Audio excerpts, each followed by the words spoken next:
Welcome to a special edition of Media Dialogues with Storyboard 18. I'm Delshad Irani, and today I'm unpacking the fast-changing dynamics of the creator economy, from India's growing influence on the global content stage to the pressures of staying visible, relevant, and authentic in an ever-shifting AI-powered digital world. Joining me are three voices at the forefront of this transformation: Ankush Bahuguna, Shibani Bedi, and Rajvardhan Grover. They are some of the brightest voices shaping this new era of creativity and commerce. So let's dive straight in. And I want to, like I was mentioning earlier, I want to go, back to the start of your journey as creators. And I know the experience has been a little different, between Ankush and Shibani, and of course Raj here. But coming to Ankush, you and Shibani first, you all had that sort of seamless journey. Right. You all were creating content anyway for publications, for media houses, and then of course social media blew up. Right. Platforms, reels, all of that. Take me back to that moment. Ankush, I'll come to you first. That switch you made from being a creator for, of course, a larger organization versus being an individual brand and a creator yourself. I think, first of all, Shibani and I kind of started our journeys together only. We used to feature in a lot of videos together for like various publications. And I think we got an audience there because they were watching us on those platforms. And then a lot of us were also scripting those videos ourselves, featuring in them. So every skill that you need to become a creator, we were already putting in all of that for those videos. So I think when we saw like these social media platforms booming and people coming up, we were like, if we can do this all by ourselves, why are we doing it for other people? Why don't just we become a brand ourselves? I think that's the realization most creators have had, that if I can do this by myself, why do I need to work somewhere? I can just become my own entity, and exist on the internet and entertain people the same way. So that's how I made the decision. I was very, very scared. I was like, what do I do without a job? What if, in fact, it's really funny because I'd started doing branded work on Instagram, etc. But still, it took me about a year to be sure that I want to quit my job. Because I was like, I want to be sure that this is the amount of money that I'm making and it's enough for me to run my house. So, yeah. Sustain your journey. Yeah. And yeah, absolutely. Because there were some months I was earning nothing. And then there were some months where I was doing multiple brand deals. So it takes you a while to get a sense of, where am I standing in the market right now? How much money can I earn from this? And can this be like a legitimate profession for me? Yeah. And what a shift it's been, right? From that point, even like less than a decade ago, when people almost scoffed at the idea of being a creator. People, what is a creator? Who is an influencer? And Shibani, again, to that point about, Ankush having that moment whether it can be a career, a sustainable career, and quitting your job. And you said something interesting as well. Now I can quit my job. So what was that moment for you? That switch? I think I wanted to add to what he was saying. I think when we started posting across social media for our own self, as Ankush or as Shibani or whatever, there was no template. There was no such thing known as a social media Instagram creator. There were YouTubers, there were people who'd make vines in the past. So there was that, which was a very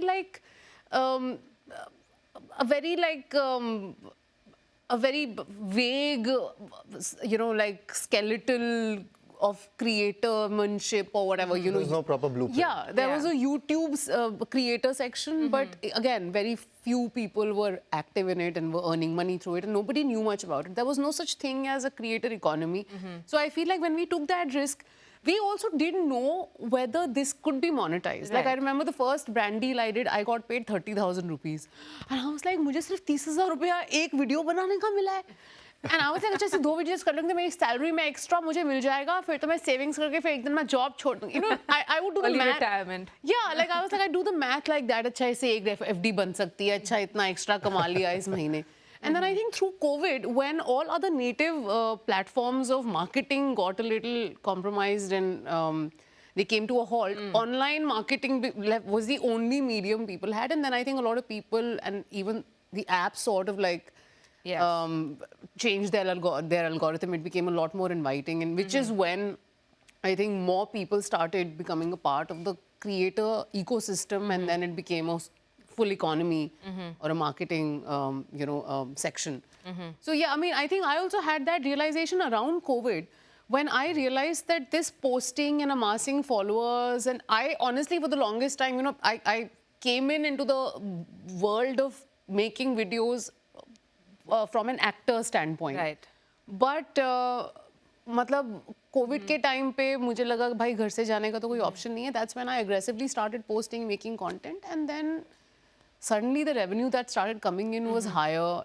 It became a full profession. Like there are days when we are still a little insecure about what's the, what's life going to be like, whether we'll be able to sustain it, whether it'll last us another decade. So I feel like it's still a little inconsistent, and there is a certain sense of insecurity. But so far, like I feel like the economy, the thriving economy that it's become is not going anywhere. But back then, yeah, that was the turning point where I was like, oh, money is coming in. Wow, okay. And it's coming in consistently. Okay, very good. We'll come to the existential question in a bit. Right. That's gonna take a But while. I wanna get Raj in here. You started at 13 years old. Yeah. Right. You know, there are now a million other 13-year-olds who are getting into this and, supported by their families, of course. Was your journey any different from maybe the 13-year-old starting It was totally today? different. I mean, Less people competitive, that's for sure. not less competitive. I can say it was different because right now people, as she said, it's a proper defined thing now. Yes. Like content creators do exist, but that time it was nothing. Like 2-3 creators we had, and even they were not considered to be a proper thing. They were just themselves, and so there was no example to become. So I just Like a role started model, myself, and I was like just started it for fun, and it became what it is right now. And then it was nothing back then. I mean, I can't even say that I started for this. It was nothing. I think maybe none of us had a clue as to how Where we're going, far where or we're where we are going with this. Yeah, exactly. Just riding the wave, and I think I also want to add to what he said. I think maybe what he means is that now the creators have a body of work to look at Exactly. and understand what can be your path and what can be your blueprint. How do how does brand work happen? Like for example, I remember when the first few times I got branded work, I had nobody to ask questions to. I was like, who do I go to ask if if they're just paying me 5,000 rupees? Is that okay? And they didn't even pay me that. And then in this, like, I would just like to add, it was like right now, if some kid asks you like how do you earn, then we can just tell him that YouTube provides you revenue, and if you grow followers on Instagram, you'll get brand deals, and then there will be a certain price which you'll set up for yourself, and then everything. But that time it was like nothing. We don't know There are anything how to earn. There are agencies now building exactly. creators. But I still get asked these questions कि करते क्या हो in actuality. At whom I mean, is the but- question. It'll get very clear in like coming But time. I feel like it's so much more like easier now to be like मैं creator है, मैं YouTube से कमाते हैं. पहले तो people will be like, my uncle still ask me who are in their 70s and all, कि, are you financially stable? Are you earning every month? I'm like, yeah. चल रहा है. Every time has its difficulties. Yeah. Like right now, the competition is too much, and then that time it was like we don't know what to do. Yeah. True. I mean, it has a different set of challenges now. Yeah, and I different set think of challenges. a lot of this, of course, has come from the scale of the entire, what we call now the creator economy. And of course, the legitimacy that it has got, even with the government and our Prime Minister recognizing the scope, scale, and the potential of this industry and business, and setting a global standard, which brings me to India being in this sort of global influence sphere.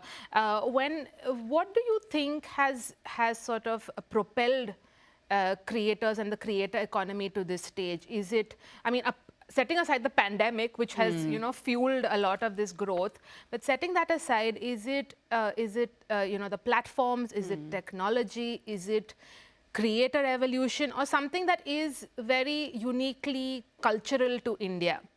Just your thoughts. It could be a combination of all things, which is the most likely answer. But Ankush, maybe your thoughts on that. See, as someone who works in the beauty industry, I would tell you that I see a major shift in how the whole world is looking at India suddenly, like all the global brands are launching in India, etc. Because I think the world now recognizes that India is a huge market, right? We are a lot of people and we are a lot of talented people.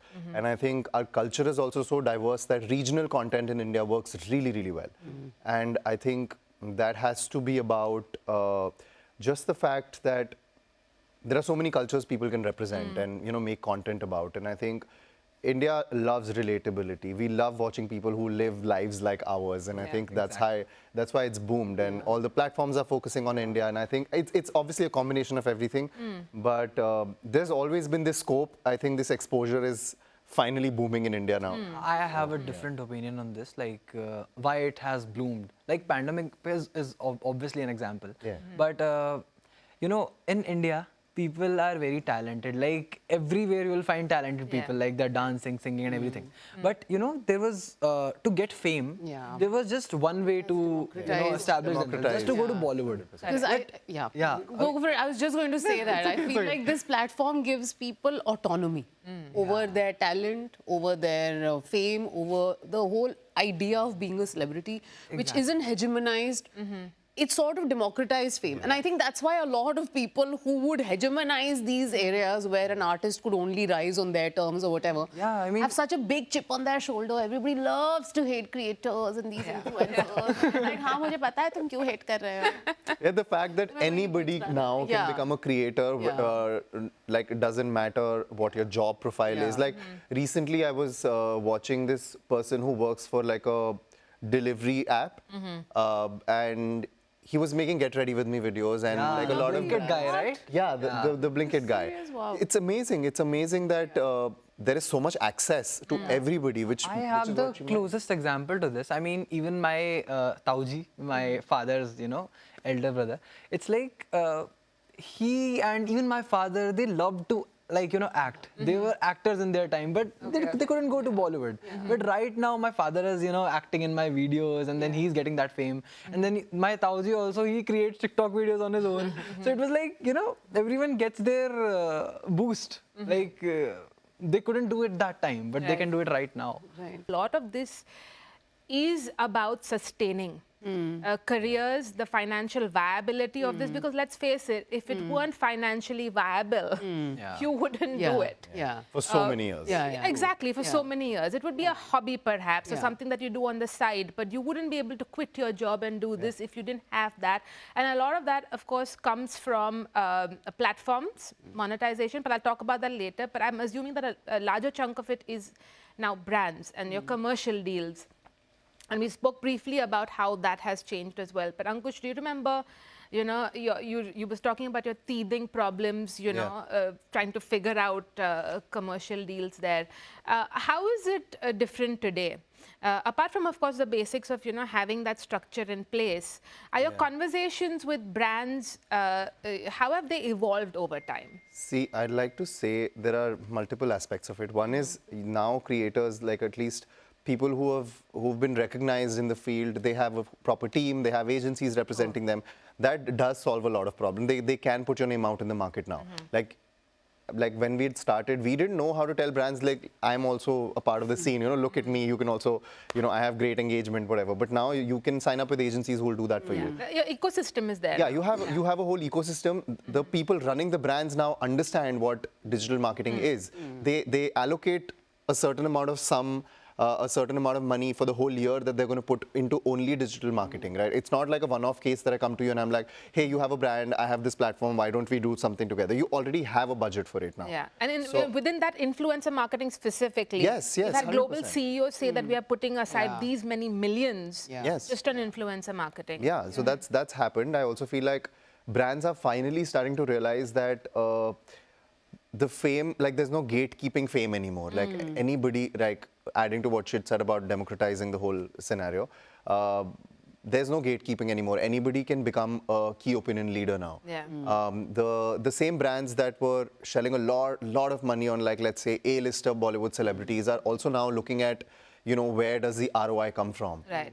Who are the people that our users are actually listening to, especially when it comes to beauty. I think beauty is a great marker of who has ROI, who doesn't have ROI, because, everybody sees all the celebrities endorsing this product, that product, but nobody really believes that necessarily use them, right? But with creators, you see their everyday get ready with me's, you see their skincare routines, Right. AM routine, PM routine, whatever. So if you follow someone and they're authentic, you would trust them a little more.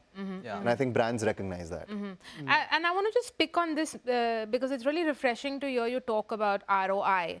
Because a lot of my conversations with CMOs right now, that is the question, and that's been, how do you measure? Are we getting our returns? Especially with a lot of murkiness also in this space, whether it is inflated follower numbers, engagement numbers, etc. Shibani, how is that for you when it comes to having those conversations about ROI? Delshad, so apparently now there are apps and ways in which one can measure, Yeah. and I feel like a lot of brands also, if they are not paying you for per view, I mean, there are two asks, okay? Either you generate sales for them, okay, which they will measure in their own way. They'll give you a link or something, or there are apps to figure out how many tap-ins happened and who bought what, Right. from whose ID, whose link shared. Or then there is, whatever, money per view. And again, though, there are these apps that a lot of brands have. I mean, the system has become a lot more sophisticated to figure out whether a creator is lying about having the numbers that they have, or are they being genuine, and how do we figure out the logistics of the commercials that they're charging us basis what their actual engagement is and what is something that they've boosted and paid for. So I feel like a lot of brands have become a lot more savvy and a lot more clear about it. And I feel like even Instagram or other algorithms of other apps have also become a little smarter, where they don't let your videos do well if they are branded. So you have to put in that extra push, boost it or whatever. So everybody's figured out this system where they know that people are earning through this. And let's figure out a way to measure how much are we making, how much can we make through them, and how much can we now organically boost this video, unless the content is ruling. Right. And the brand is giving you full creative liberty. Sometimes videos don't do well. So I feel like there's a lot more scrutiny, and the brands, I think, hire apps and whatever they have backend like. Right. Absolutely. Yeah. It's far more, like you said, sophisticated now, and deeper measurement metrics as well. But your point about creative liberties was really interesting, because how do you sort of balance that, your commercial viability with your creative sensibilities and staying true to your brand? And maybe Raj, I think, I'll see, ask all of you all this, but I'll come to you right now. How do you? I mean, what you said right now, it was like the difference and the fight between these two things. Absolutely. It is a fight. It's a challenge. I mean, the organic content and the promotional content. It was like couple of years back. I mean, right now the brand also wants you to create content which just goes with your audience. They're like, we shouldn't feel that it's an ad. Like back in the days, they were like, it doesn't look promotional. Where are my pack shots? Where's my logo shot? Yeah, but now they are like, no, it's okay. Just show it like feel nahi aana chahiye bilkul bhi it's a brand. Raj, we have been going through the exact opposite. See, there are brands that work completely differently, but like a lot of brands now are recognizing, that the whole ad, like, see, the thing is, a lot of people who run brands are so used to creating advertisements that they sometimes don't understand the difference between an advertisement and a branded piece of content. That branded piece of content needs to be shareable.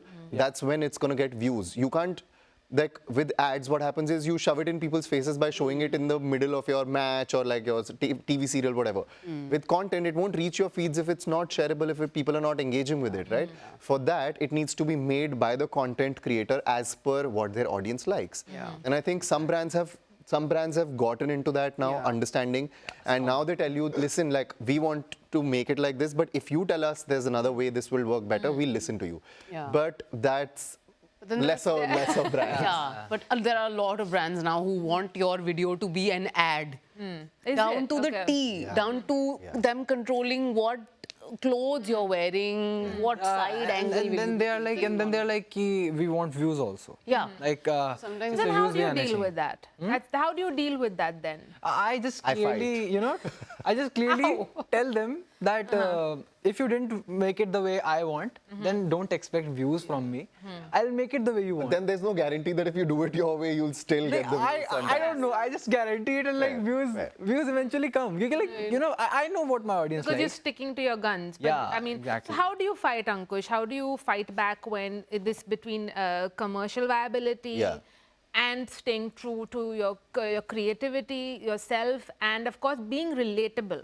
See, first of all, I think I've also evolved in a way where I now realize that if a brand is paying you this much money to create a branded piece of content, it also needs to make sense to them. So there has to be a midway. You can't be like, I do it like this. They won't pay you then. You know, like you're also doing it for money. You're also declaring it's an ad. Now the audience is smart enough to know you're doing it for the money. When I do a branded piece of content, my idea is to create a good piece of content. The brand's idea may be virality, might be like people knowing about their brand, might be ROI. So I talk to them, what is your motive with this campaign, especially in beauty? Like, is it just brand awareness? Then you just create something viral. Is it genuinely selling this particular product, which is your key product? Then I'll approach it very differently. Right. But I think I'm just very honest with them from the get-go. I'm like, if I were an audience, I would not watch this piece of content. Do you still want me to do it? Because brands also need to realize for a content creator to do exactly how they're told is the easiest thing. It's the easiest way to earn money. You give me a script, I'll just say it on camera. The video won't work. I've gotten my money. I wouldn't want to work for But this is what I keep telling brands. I'm like, you're not paying me just to upload the video. You're paying me to conceptualize the video. That is my job. Don't do my job. Because then both of us will not benefit from it. So I fight, I argue, but yeah, but some brands only want things a certain way. And then you decide whether you want to take up the deal or not. Right. I think when you're established, you also have the privilege of saying no to certain things, right? So I think if it's something that really questions my credibility, especially as a beauty creator, I will not take up that deal.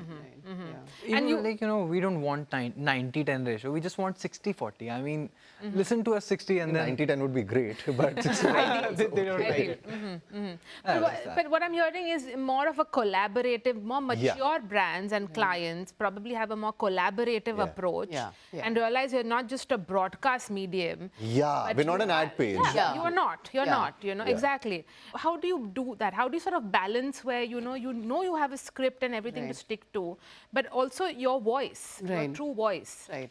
Is that ever a dilemma in your mind? Do you struggle with that, or is it just this is my job? Delshad, sometimes, but I'll be honest, I think a lot of the products that I endorse, 95% of them are products that I've either used or I've been a consumer of, or even if I get it for the sake of the video, I make sure I use it. But I feel like I try being as authentic when it comes to endorsing something. Unless it's, for example, if it's a brand that's about skincare and my skin is not like suited for that particular product, then I may not use it on the regular. But yeah, I mean, I try my best to not endorse something that I don't believe in. And there are a lot of categories of products that I categorically deny endorsing. Like What are those alcohol. as a creator, Poker. we also have a Poker, alcohol, No gambling, tobacco. betting. Alcohol. I don't think I'm somebody who... It's like, I'm also involved in this with my parents. So it's like they know what's my audience. Even their friend groups know everything about me. So they also, look into this, that I don't, promote something which, even, everybody knows that my audience involves a very big part of, kids. So, so I can't just promote something which, the kids would use and then their families would turn up on me and everything. But even I'm a kid right now. What have you turned down, based on... Many betting apps, many of them. So so it's a lot of interest. And then, a very interesting fact about that is that they pay double money. Yeah, they pay a lot. They pay a lot. They pay a lot. Double, triple money to promote that product, and like we just keep those, But like even if you have to have certain rules for yourself, because otherwise, like, I mean, how much sellout is too much sellout? Everybody is a sellout at a certain level, but I think authenticity also matters how you declare your advertisements, like when you're doing a paid promotion. And I think it's okay to, you know, obviously they're going to pay you to endorse their product. You have to be excited in the video. You're being signed up for a job. Absolutely. Yeah. Like when actors do ads, they also are, Yeah. because that's the whole point of an Yeah. ad. You are selling the product to the audience, and you Mouth will do, fresheners, you will do what it takes to sell that product. IPL breaks. Yeah, how you can be authentic is to not take up things you don't believe in, say no to products that you think you shouldn't be endorsing, and third, declare when you're being paid to say something. Yeah. And you know, we are content creators, we are not actors. So like we need to get involved more. Because like actors just act in that. And we are like scripting that video also, and we have that But in I mind. feel like, you know, our audience or creators or content creators are who they are because of their authenticity and maybe reflecting society through their content. So that sense of social responsibility, along with, I forgot the word that I was thinking of, social responsibility, along with just being a little more honest and authentic with your audience about what you're endorsing and what you're doing, I think does help. Because if you endorse something, they buy it, turns out to be... It's a hit of your credibility. Yeah. And they are very quick to point it out. Like, you know, the interactiveness of you being a creator and your audience having access to you. They'll just DM me, ki this moisturizer didn't work for me. Seriously. Also, you know, Product reviews come to you. Yeah. while being a creator, there is always an image in the audience's mind, you know. Like there are some creators who can promote anything and people won't mind it. But sometimes like creators like me who have my family involved and like, you know, very family vibe, There like will Rajshri be Productions rejection vibe. from your followers. So I can't promote the products which are easily seen to be, I mean, I should stay away from it. And this, my question was, when it comes to categories, for instance, you know, you all mentioned, you know, you'll get a lot of offers from betting companies and gambling companies, and we know how that industry is, you know, just blowing up right now. Similarly, when it comes to alcobev categories, there's a lot of restrictions. Therefore, they come through, you know, different routes. Digital marketing is one. But when it comes to your own personal filters, how much of this is, you mentioned social responsibility, for instance, and Ankush, you mentioned betting first. Is that due to, of course, a lot of the legislation we have in the country as well? Or is this just something that you set for yourself? No, I'm not going to do this. I mean, it should ideally be both. In my case, it comes from, that answer came from a very personal thing that like, I don't think I would want to associate with like any sort of gambling, betting, poker, because I also don't do it in my real life, and it's definitely not something I would like to promote to my audience. So I think for me, it comes from personal opinion. Okay. Okay. Same for you, Shibani? Yeah, pretty Just much. Personal spaces. Yeah. You know, alcobev or... Yeah. Yeah. Because I mean, if the if that's the issue and if you're still doing it, then that's just stupid. Then that's just stupid. Usme to matlab, then you shouldn't be doing it, right?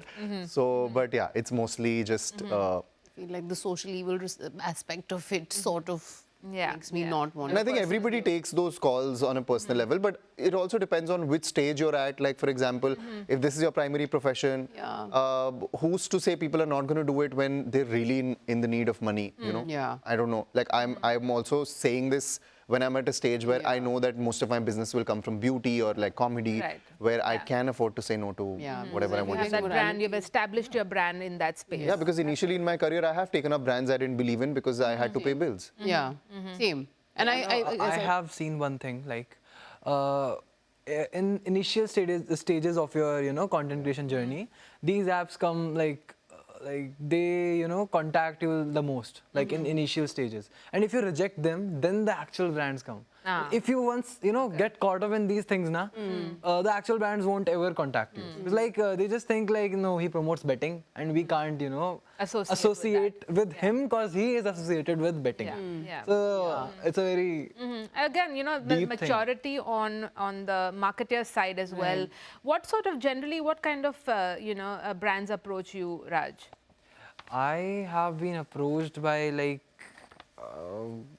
n number of categories. Like I have promoted phones also, Samsung. Like recently I just did Alpenliebe. Okay. And I mean, countless of brands like Airtel, like all of these are, you know, different categories. So I have been associated with many of them. Okay.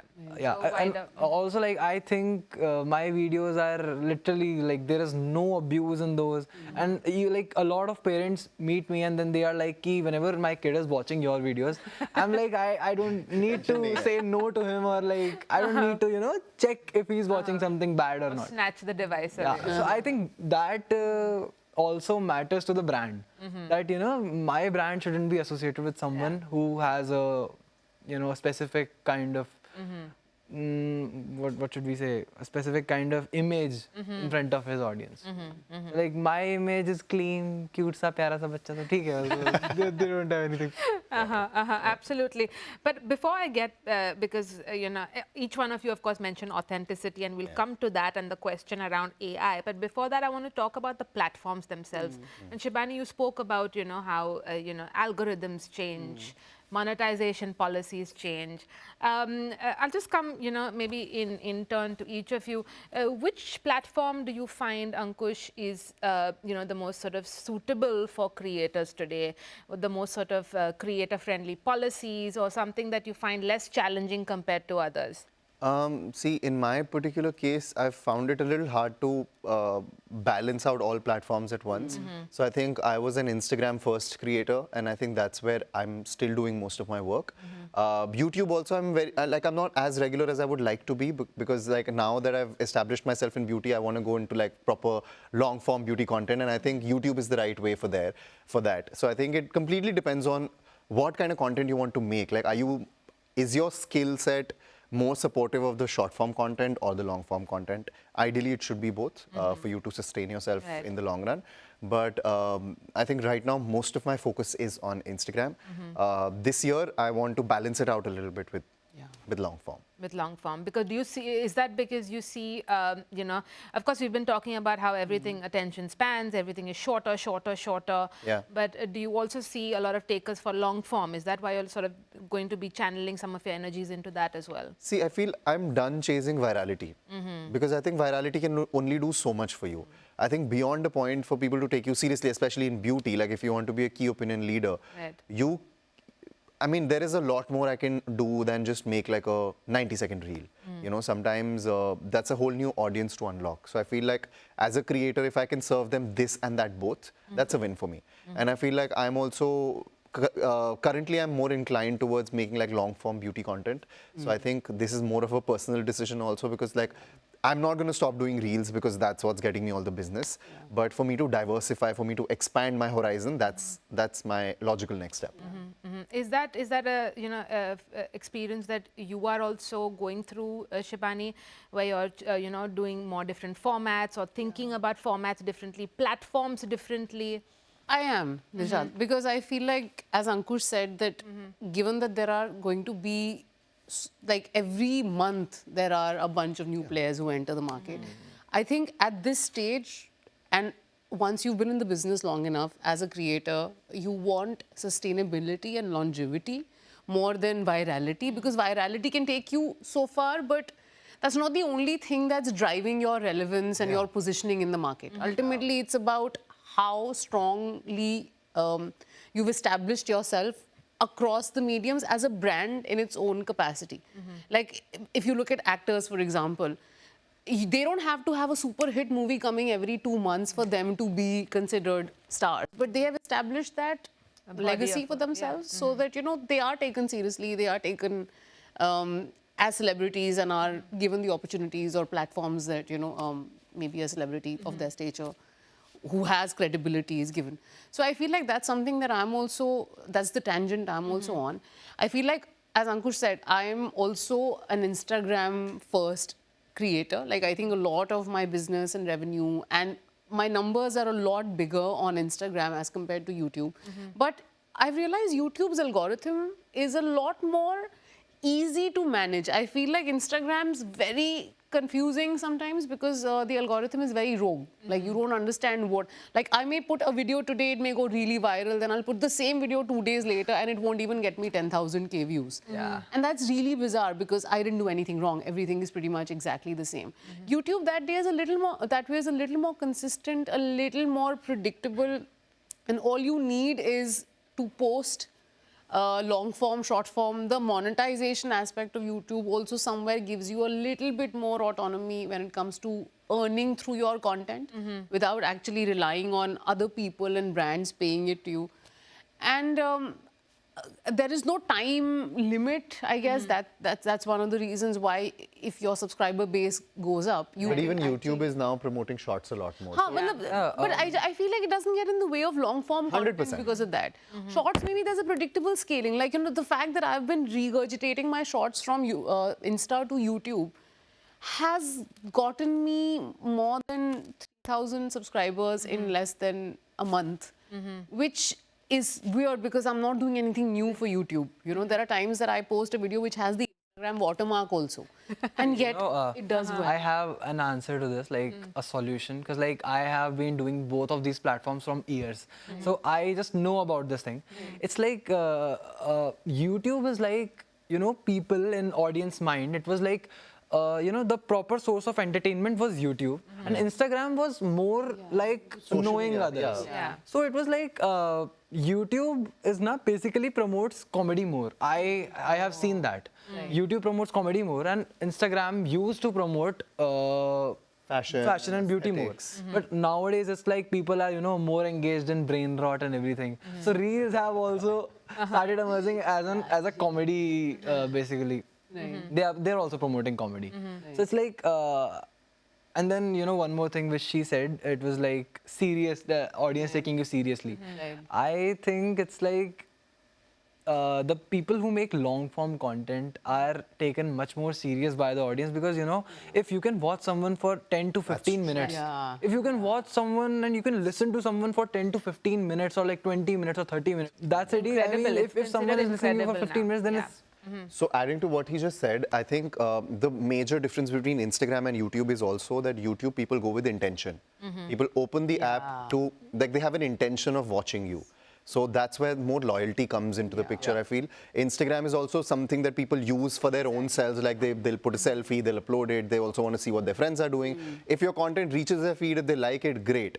But YouTube is the kind of platform that you go to watch someone specifically. it can be easily seen by just opening the comment section. It's like in Instagram, people will judge you a lot.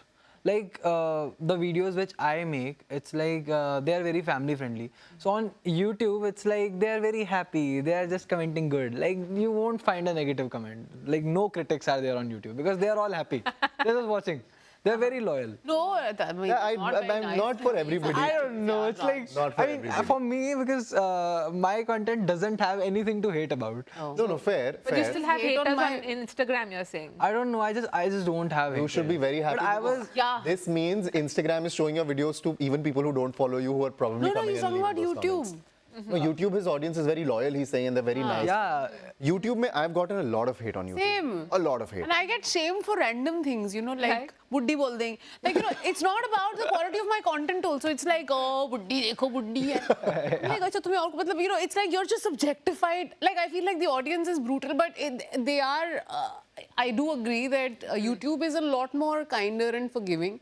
I think audience is because they- brutal everywhere. Uncle- The world is brutal. That's the truth. You just need to find your people. I think on Instagram, people watch you as a person, and on YouTube, they watch you as an entertainment source. Yeah. Because they go there with the intention of watching you. Yeah, Don't so entertain. if you are getting hate on Instagram, you'll get hate on your character and your everything. Right. But on YouTube, you get hate for your content, or like sometimes as a person also. This is true. Under every podcast, they're like, you used to be good, but now you're doing this. They give you feedback on your work. Right. Exactly. Yeah, that's true. Right. Everyone's an expert. I mean, everyone's an expert on the internet anyway. It's not I my have been fault. much more clear about both of these platforms, because like I have been doing both of them from the same time only, and like I have been a regular long form creator also. So I just know that the people who are meeting me like, oh Raj, they are watching me on long form only. Right. Like the the loyal audience, the happy ones who are, they just see me and they react like they have seen some Bollywood star. I feel very nice when they react like that. So they are the ones who watch me on long form. They are not the ones who watch me on reels. Nobody tells me that all of us started with long form. Like when we used to make videos, our claim to fame was the long form. YouTube video. We were just taking cuts out of it and putting it on Instagram, and then reels came into the picture, and then the pressure was to just, now you just have to bark at the camera to like get someone's attention in a second. Because वो 5 seconds से 3 seconds से 2 seconds अब Instagram आपको बताता है कि first 3 seconds में कितने लोग आपका video देख रहे हैं और what is the audience attention. At initial stage, at reels, we would just, we can just 15 seconds, 30 seconds. And now it is content. So you had to just bark at the camera and just grab people. This is why all creators talk very fast and they talk very loud. They're always screaming because you have to scream into the camera to get the attention. There are times when I do question, why am I being so hasty? Like my language stops languaging after a point when I'm speaking. Why has this happened? And I'm like, You don't sound like yourself in your head. yeah, but I'm so like desperate to just get it out. And get the punchline out in the first 3 seconds. Yeah, and I think it is because we are catering to these attention spans, which started with 15 seconds, and now they're 90 seconds. But the retention attention span is only governed by the first 3 seconds only. So that's what it is. In fact, like if you see all the beauty trends that go viral where people are pouring foundations on them, why is that happening? That's happening because everybody is desperate for a visual hook. They'll either be like, oh, I will never purchase this brand again, so that you watch the video, and the video is about how they love the brand. Right. I will never purchase this brand again because this cream made my skin so good that now whatever. So it's all about visual hooks. It's all about just holding you by the collar and being like, you stay here and listen to me. Yeah. But that's also, I mean, I look at it like, it is what it is. You have to keep up with the times. You can't just always be like, I don't want to do this. It's also skill. It's also skill to be authentic while doing that. How do you make people, like that's the new skill set that's required. How do I capture your attention in 3 seconds and keep it on for like 90 seconds? It's a... But I've been noticing one thing. Like there used to be a trend when people used to watch 15 to 20 minutes of videos. And then it gradually declined. But right now it is again, rising up. People are loving the long form videos, and even on Instagram reels, there has been like months that I have uploaded a video less than a minute. My all videos are like 1 minute 30 seconds, 1 minute 40 seconds. See, I mean, it is true that content is king. Like, I mean, one thing that has been proven again and again is that if your content is fantastic, even if it doesn't follow like any of these rules, there is a good chance it will work. But it has to be like fantastic to like blow up everything. But other than that, there are these things about attention span, etc. But I personally think long form content will not go anywhere. Yeah, it won't because people, this is the new age of entertainment, right? People are not going to stop watching movies. People are not going to stop watching vlogs. People are never going to stop watching like beauty tutorials. It's something that will always be a part of your whatever entertainment, which is why I want to be like a YouTuber now. Yeah, me too. I'm also thinking of making long form content. It's also more nothing else, just talk about life. As a creator also, sometimes you reach a stage where you're like, this is on autopilot. Reels are on autopilot. I'm already, I know how to do this. I will keep doing this. And the trends will anyway keep changing. I'll have to keep adapting. Absolutely. At what point do you stop, take a deep breath and realize what is the kind of content I want to make? Yeah, and who are you and how you want to put yourself out there in the long run on the internet. Because there's a taker for every kind of content. There are creators who've never given into the short form and they're still thriving. They're still thriving. They're not making reels. So I'm saying that if you want everything, you'll have to do everything. But if you decide that I only want to do like beauty tutorials on YouTube, you only do that, focus on that. If your content is great, your audience is not going to leave. Right. That loyalty for will me, be there. Loyalty will be there. Things are like, me as an audience, I don't really have time to watch reels. Like for me, I'm just... That's because you're making them. Yeah, you're all but making then, them. like the thing is like, I watch content when I'm eating food or like when I'm in toilet. So I just It's like... a fact. It's a fact. I mean, there are studies that, tell you exactly how much time people are spending watching where. I just don't watch reels. I just watch videos which are long form. I don't watch content. I just watch random brain rot stuff that comes on my feed. Because that's what keeps me. All of that I watch. I don't watch like content that creators are making. Like only when I'm maybe insecure of someone and I want to see how many views they've got. Or if there's something checking out the inside, or it's something that's like value additional, or something that I'm, you know, like mujhe cooking, baking videos dekhna chahta, or something that I'm. You're seeking something. Yeah, you know, if it's adding to some skill that I'm trying to like hone, then maybe. Absolutely. Yeah, and like I have been into, you know, like I really love football. Okay. So it's like there are some certain creators of like the football creators, like they just create content around like footballing world, whatever is going on. So their videos are like sometimes 40-50 minutes also, and I watch them. Like I have watched all the 40-50 minutes videos. This interest based. Because they found their audience in you. Yeah. That's what I feel like with beauty tutorials also. It's surprising that in today's day and age where everybody wants to like do everything in 3 seconds, 4 seconds, there are YouTubers who are thriving with like where they talk very slow like a normal human being, and they're doing a whole cut crease makeup tutorial and people are sitting and watching them. Yeah. Because you're adding value to people's lives. Yeah. Virality is just numbers. It's just the newness of people discovering you. Yeah. How do you retain yourself in their minds? How do you become a part of their entertainment? Adding to that, you know, Dilshad, I think the payback that virality had 5 years ago now has completely transformed. Pehle, when we'd make a video and if we'd get a few millions on it, that would translate into numbers when it came to the follower count. Yes. Now you could have like 10 videos which have reached 3 million. That still doesn't mean that the audience is going to stick around loyally. Even number of followers doesn't really determine the if you're a conversation at parties. For example, like when we had started, I remember my earliest memory of thinking ki, oh, I think I'm something, is when multiple people around me were telling me that they went out with friends and they were all discussing my content, and someone else told me that I was at this wedding and they were watching your reels, etc. Exactly. Yeah. That sort of like when you have an impact where when you're a part of their Have a recall value. inner circles and WhatsApp groups, and that's when you know that you know तुम्हारे numbers तो ठीक है, numbers बहुत लोगों के बहुत millions में होते हैं, but I don't see people talking about them.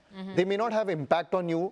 You might just watch them and and forget about it. Like the millions that we, you know, are coming out every day, and we just see a fraction of that. Yeah. But I love that it's not virality, but value that is the ultimate unlock. The time duration depends, like makes, you know, a difference.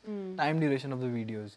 Like as he said, the people, you know, discussing about him, the people who have like a lot of followers na, they why they are not discussed sometimes are because like they just create 10 to 15 seconds of videos, like a trend dancing on that. So why would someone discuss a trend? That value this, Like it's a trend, It's like you're adding turmeric on water and like just watching it like smiling. Why would someone discuss him? and like they'll watch your video, they'll comment, they'll share, but they'll forget that it was you who made it. Like what? If you're not adding yourself to the content, it's just a viral piece of content that you're delivering to the internet. And it will not translate into much. anything. Value, whether it is for yourself or, you know, your credibility, or your commercial viability or any of that. And having worked with brands very closely on campaigns, designing campaigns, etc., I know that a lot of times brands will actually prefer people like I've seen brands prefer a creator with 30K followers over someone with 5 million. Exactly. Because they thought the 30K follower actually had something to add, was adding value to their content, and the 5 million person was just making reels and like it wasn't adding anything to anybody's life, or they were not standing up, like they didn't have a voice, you know. I feel like that's the difference between when a content creator becomes an influencer, when you have a voice. I mean, I have seen creators who have like 100K followers, and then the audience they have, they just trust them blindly. They're just following them for them. I mean, for being themselves. So whatever they speak, they listen to it. And they are, you know, adding their Actually part also in that. shaping opinions. Yeah, they're leading the key opinion leader. That is real influence. Absolutely. But which is very interesting, because this is, I think, where we need to talk about AI now. And this was something I was discussing with a couple of my friends the other day when we were watching, you know, some popular sort of in the finance and real estate space and just general content creators. And there were a lot of these AI avatars, of course, you know, emerging. What is that battle right now in the creator space and mind? when it comes to the use of AI? Because, I mean, you know, it's a fact of life, course. you know, I mean, there's lots of existential questions around it as well, across a whole bunch of professions and careers. But from your vantage as creators, as influencers, what is that challenge? What is that opportunity in your mind? What tools do you use? And what, you know, where do you draw those boundaries? I know it's a lot of questions in one, but just Ankush, like, how are you thinking about Gen AI right now? I'm a little... And the automation that it'll bring, and the, you know, the absolute speed and scale at which anyone can create a decent piece of content. Yeah, like, I mean, I'll give you a very small example. Okay, it takes me half an hour to do subtitles of every beauty video. I'm sitting like this, doing subtitles and going to a physiotherapist because I've messed up my back. And now there are tools where it'll just listen to your voice and do the subtitles and it's ready. So I feel like you also, yeah, there are AI tools that will just give you that fancy font also. Like, You're still old school? yeah, because we're so busy in doing things the way we're doing it. There's a, you know, a legit button. You can just click on that No, captions but it button. doesn't, like, it translate from Hindi to English. It has started. No, right बहुत सारे tools हैं अब. And you know, like for example, right now, the difference I see in the content that's being made now versus how we started, packaging is a big deal now. Huge. Earlier, we would just keep the phone, not care about lighting. It's not about making it look professional. It's about making it look visually enticing. Like some text has to come out, some emoji, some tuck, tuck, tuck, some sound has to come out. So all of these things, it's also a skill. Like being a creator, I struggle with technology a lot. I struggle with knowing how to operate cameras, etc. For someone like me, this is very like nerve-wracking to think how will I adapt to AI. But I also feel like if you learn it once, you can actually use it to, you know, focus on the real things like the kind of content you want to make, etc. What that will also do is now everybody can be a creator, which is not a bad thing. It's just more competition for us. Yeah, I mean, it's going to take some time to get used to it, I guess. I think it's also the newness of AI that everybody's super excited. None of us really know how far it goes. There might just be a slump and people will realize, okay, subtitles kar liya, ab kya kaam to khud hi karna padega. I think, you know, the best use of AI is like research. There are some things which you shouldn't do by AI, and there are some things which you should like do from AI only. What is that for you? What are the shouldn'ts? The shouldn't is like I like personally it's like the script. I think the script part, many people, you know, they are like just you know they'll just give a very good prompt about the content, and then ChatGPT or any AI would make a script out of it.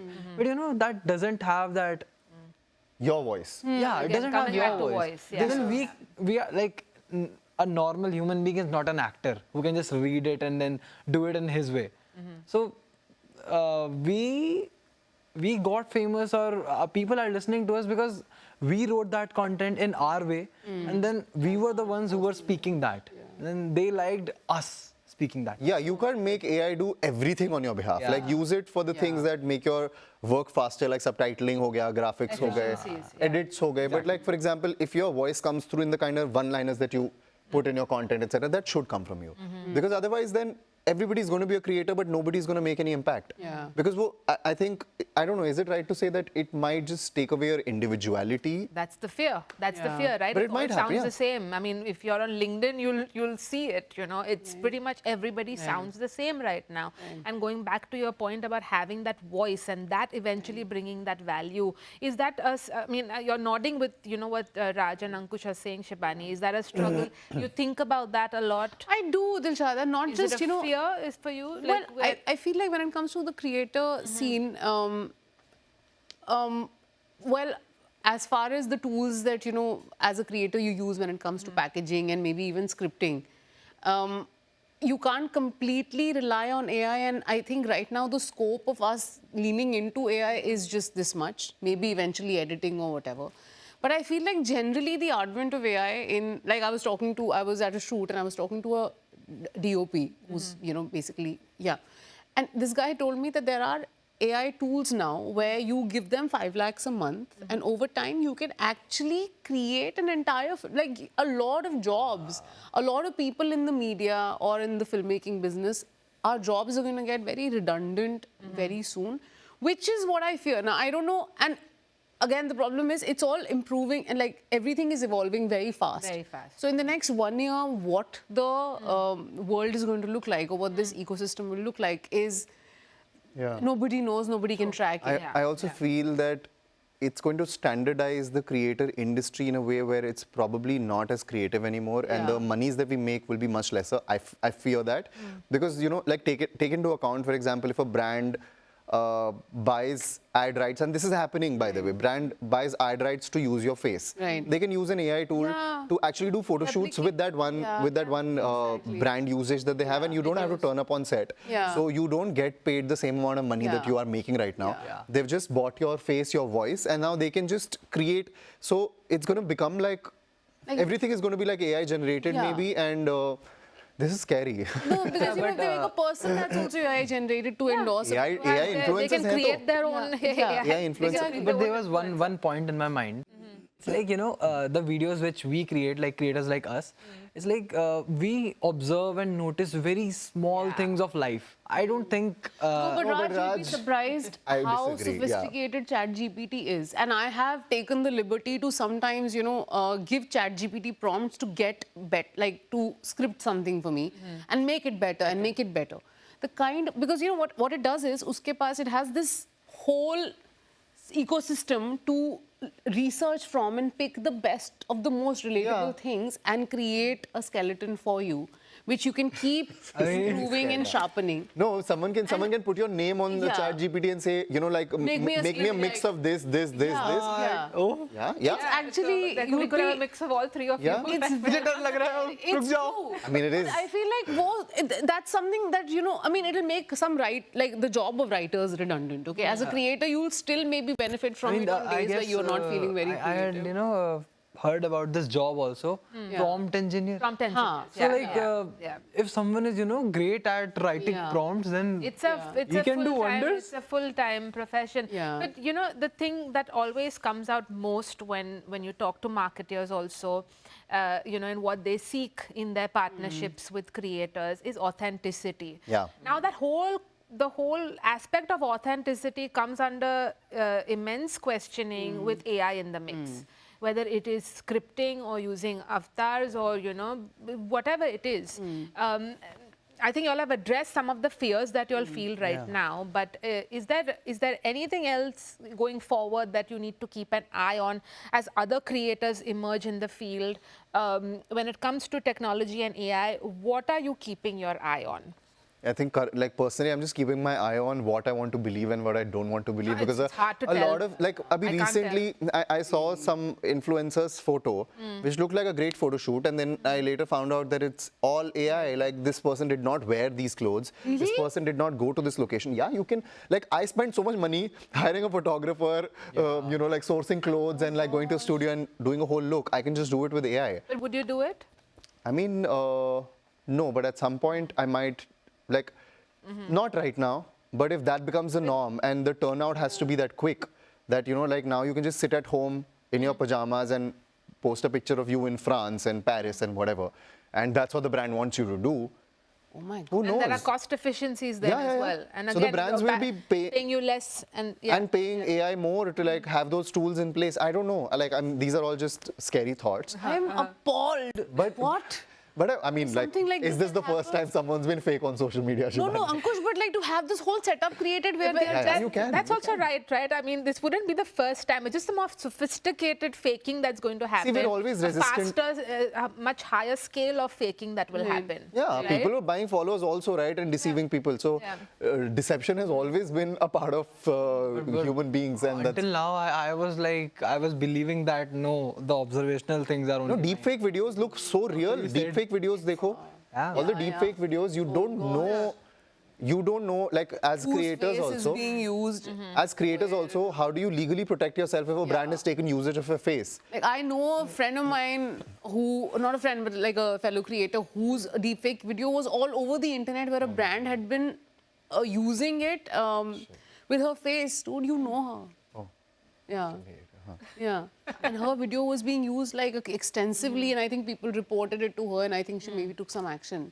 But it was. So when it comes to this, when it comes to protecting yourselves, what's the maturity level here across the creator ecosystem? I know different people at different stages of their creator journey have a different understanding and need for it.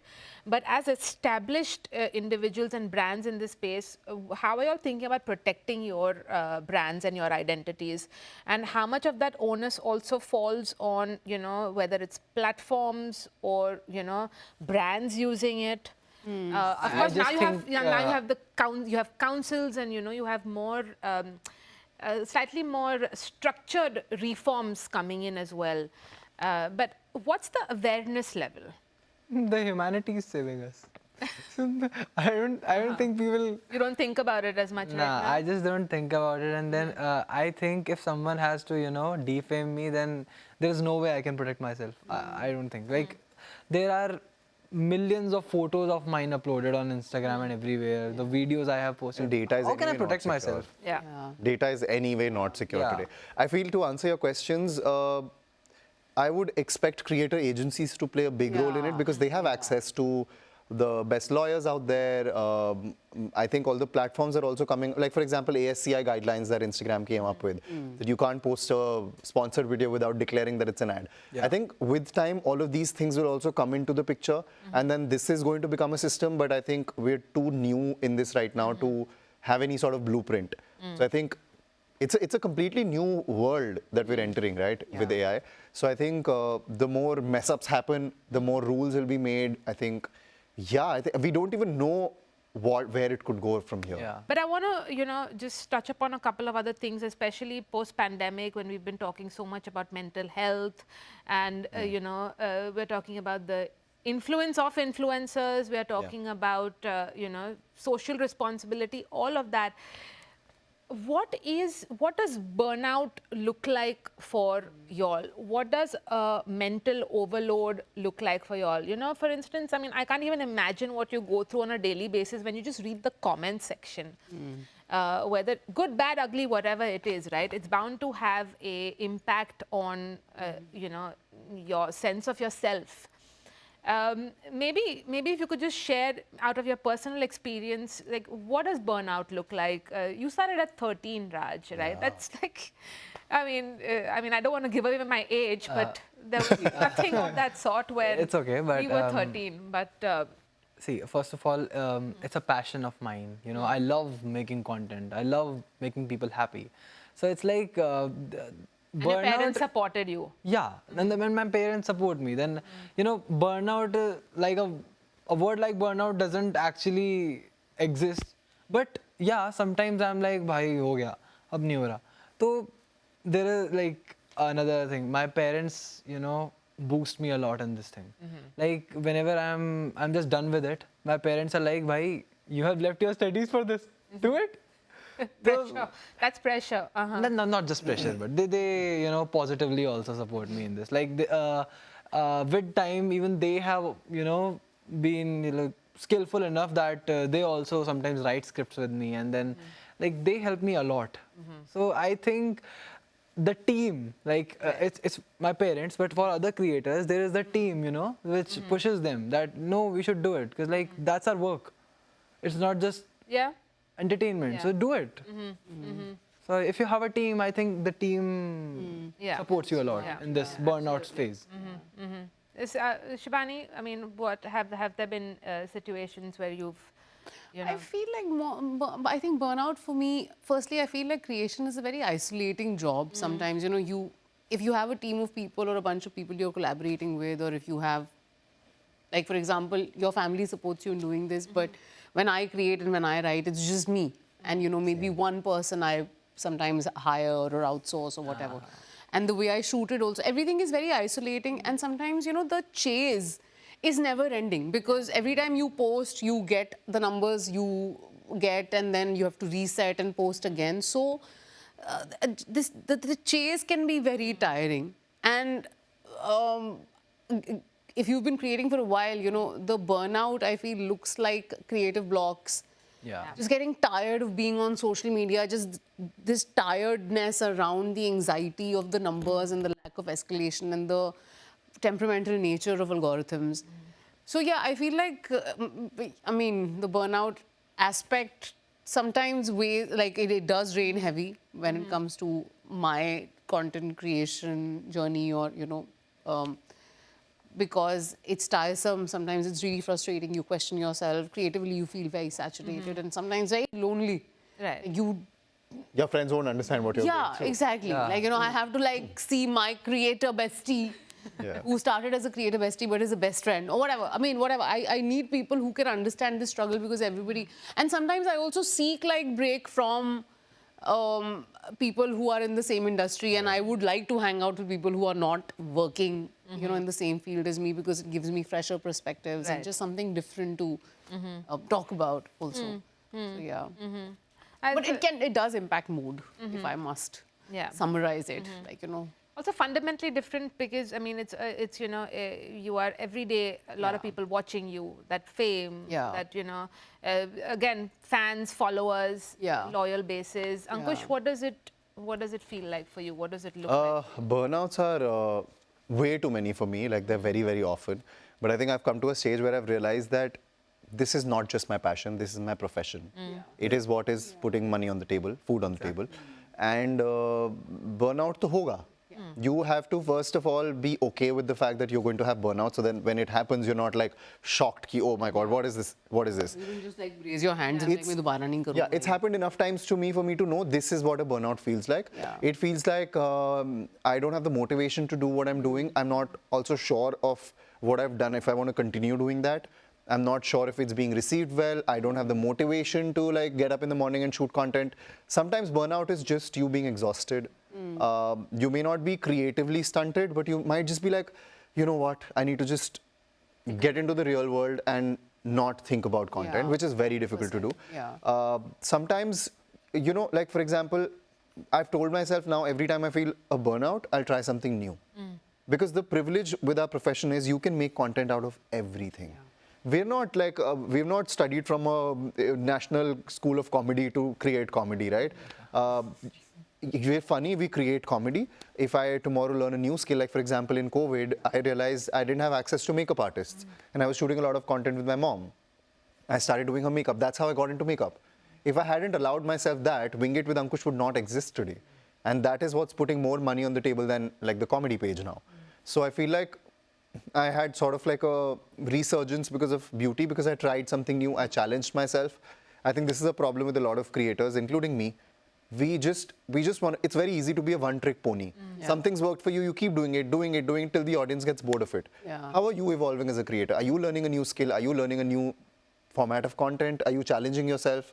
Because see, the thing is, internet is intrinsically designed for young people. When you're in the scene for so long, people grow up and they leave the internet. A lot of my friends don't use social media as much as I do, Yeah. or as much as my audience does. Yeah. Your followers are going to grow up and then they'll get married and they'll have kids and they'll have They'll real... move to Facebook. Yeah. You just get off social media because it's... They'll have real things to deal with, Yeah. etc. You'll have a new batch of audience. Now you can't ride on what you've already created and be like, तुम्हें नहीं पता मैं क्या था. What are you showing them? So you have to constantly evolve. You have to constantly serve them something, right? You're an entertainer. You have to entertain. So I think, which is why when I started the beauty page, I already had a very big, thriving comedy community. But I unlocked an entirely new community with the beauty page. And right now I have both. So if tomorrow, for example, if I get very passionate about cooking, I'll open a new page because I have the privilege of doing that in my profession. So I think it's very, very important. I don't want to look back at my life, at my content creation journey and be like, "Tu 10 साल से एक ही चीज कर रहा था, एक ही joke मार रहा था." Tu what else did you do? Where is your graph? So I feel, which is something people don't focus on. I try to focus on it now. My life has helped me in this. It's like I started it when I was 13 and now I'm 20. It's like I You've grown up. yeah, I have grown up in that time. Like when I was in ninth class, I created content related to ninth class people, Yeah. you know, and then 10th class boards. But there will come a time where you, Yeah, you there won't will be able come to a time create when I'll content as per your life stage because that people in that life stage will not be on social media. You know what I mean? So Still has like 10, 15. Yeah, it's like I have college content time right. and that's the sweet Then spot. after that, I'll have that after college time. Yeah. Then after that, I'll have that marriage time. I have. Actually, the bucket's depending on where He has you it all are. charted. He has it all charted. That's why I'm a amazing. relatable comedy creator. I just create what I feel like I'm experiencing in life. Yeah. So But have you, like Ankush mentioned, you know, you have that moment when you just started doing something out of necessity or interest or whatever it is with, you know, during the pandemic with your mom. Have there been any diversions in your content at all, Raj, where you said, okay, maybe I can try something other than a comedy? lot. I mean, my long form videos are very different from the short ones. And then also I have a gaming channel also. Because See, like everybody diversifies. Yeah, you yeah, and diversify. even I have a vlogging channel also. That is handled by my sister. She's also, you know, a very famous thing because like people watch us all. So people watch her also. Okay. So I just appear in her vlogs A sometimes. great family plan. I know. It's a family business. Yeah. But you said gaming. When you Yeah, talking I about have a football, gaming or are you channel. talking about online gaming? Online gaming. Okay. Okay. is And have you like- got offers? I mean, so when it comes to online gaming, you do of course brand deals there as well. No. Actually, Okay. I'll just tell you. I had this. I had this interest for it for just a month. Okay. I gained like 90 some K subscribers. The on hell? ये बोलना नहीं होता है. ये बोलना नहीं होता है. I am not just. Fair. I'm not saying कि एक ही महीने का था. It's like I do play even right now, but all my other platforms require me so much that I am not able to focus on gaming right now. So I have stopped that channel for right now, but I might continue it someday. Because even right now I'm wasting 3 to 4 hours in gaming. I play every day. I Might play as well few- make content out of it. yeah, it's just, you know, recording it is very different. Like recording and speaking while playing, it's very different from normally playing it.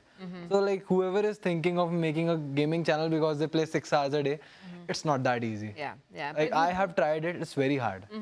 But there are, of course, gaming as an industry, as a community ecosystem, you know, massive boom right now. Yeah. A lot of investment going into it. So, I mean, it's certainly something you have laid the foundation really well. See, you know what? When I actually got into gaming, I realized that it is so hard. Like every day a new game pops up and we will wanna watch that. Yeah. Like आज Granny चल रहा है, आज Granny देखेंगे. Next day there is another game like Granny पे views नहीं आ रहे, आज अभी ये खेलना है. And it's like I love PS5 games, PS4 games. I don't like those games. Like I don't like Granny.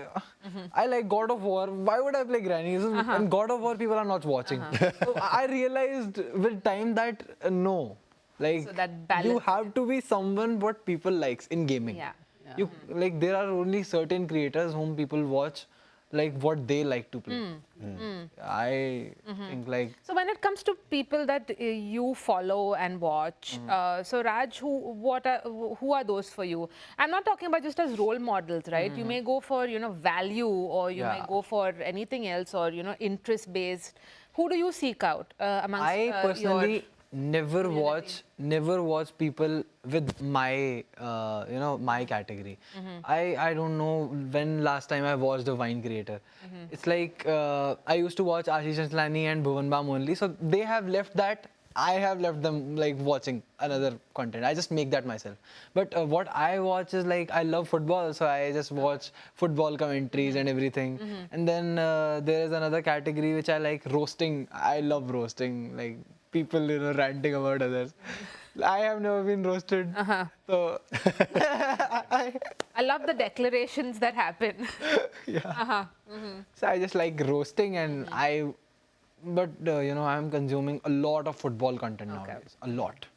But not your core comedy content that I don't watch that. I just think ki, You get enough of my that. mind starts working like them. Then, like it's for me. yeah. My mind, you know, gets you might lose that originality. yeah, of original. I yours. lose that original. I start speaking like them. So I'm like, ki, no, bhai, I can't watch this.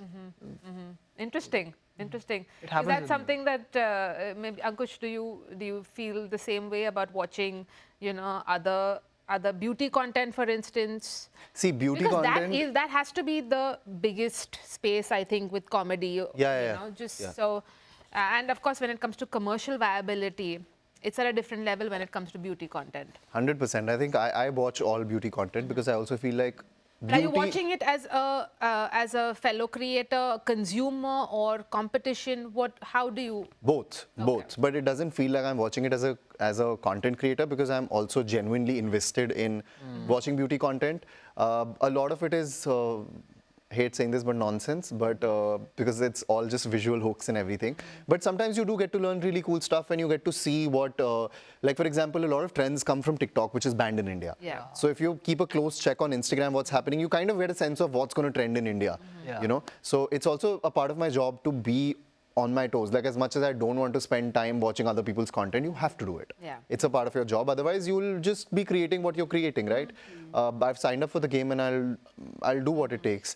Apart from beauty, what I really like is home decor. I really enjoy it. Like I feel like this year I've started using Instagram for the things that I want to watch. So my It's always content. nice to watch it. Yeah, it's just nice to watch it, Fantasize a and little. yeah. The air fryer hasn't been opened yet, but I have an air fryer now. So it's always nice to watch other people doing exercise, Yeah. And I love making abs. I love anything that's like controversial or whatever. I would love to watch that. But other than that, like in comedy, I feel like everything is so done before now. Like I'm done with these characters that people are doing because people who started with us did it. She has done it so many times. I have done it so many times. Like I'm like, ab jo comedy mein a lot of what people are doing has been. It's become a little bit of an echo chamber, like. Yeah, and comedy has always been like that. Yeah. Always been like that, and it will always be like that. Yeah. The creators who come now will do a version of what you have already done, Yeah, and you'll look at that and you'll be like, ये तो मैं कर चुका. like Yeah. I've stopped finding a lot of things funny that I used to find before. I feel like comedy is the quickest to grasp onto and also the quickest to leave. Yeah. So that's why the attention span really matters because there are many famous funny people on the internet. You'll get over them in a year. So that's what's happening to me also as an audience. I'm like, yeah, I used to love this person's content, but You ab grow out. ho gaya, or- ab ho gaya. Yeah, you grow out. Yeah. Interesting point there, Shibani. Something that you'd like to reflect on, where that fatigue sets in, or you grow out of it. You grow, like you mentioned, different stages, consumers watching different things. Yeah. I mean, I do agree with what he's saying, that I feel like if you've been in the field for a while and comedy is the thing that got Instagram the boom and the creators the boom that it got. I think now I also automatically incline towards watching things that add value to my life. Like I watch a lot of cooking videos too, and home decor is my scene also, and I'm terrible at both of these things.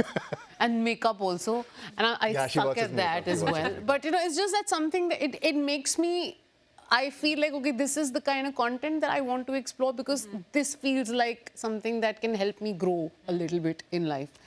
When it comes to 50 videos of mummy, desi moms doing this and that, I'm also हम खुद ही in the करते हैं milieu. So I'm like, वो तो मुझे पता है देसी मॉम ने कैसे रिएक्ट किया होगा लबूबू डॉल पे, but मुझे अभी देखना है कि ये फिरनी कैसे बनाते हैं, क्योंकि मैंने बड़ा मन कर रहा है खाने का. I love cat videos. I love cat That's videos. eternal. That's an obsessed. eternal. Animal Yeah, I videos, mean, yeah. that was the original internet content. Have you seen that right? AI Cat cat videos. who always, There you go, AI cat. No, yeah, no. There is I don't there want is to watch an AI on cat. Instagram. Yeah, and It now always it's all does AI like, food videos. AI food videos now also are all the rage. Yeah. Oh, gosh. I love a lot of Glass parkour videos pancakes, also. it's just- Parkour. I love I'm parkour, like, man. मैं अपनी seat पे बैठे बैठे गिर जाऊंगा तो मैं देख के तुम वहाँ क्लिफ से इधर छलांग लगा रहे हो ये कर. It's I love amazing. that. It's I love absolutely that. amazing. Yeah, even But I love parkour. Good note to end. Good note to end our conversation on. Thank you so much. It was genuinely fun to talk to all three of you. Thank you so much. Thank you so Thank you much. for having us. Thank you.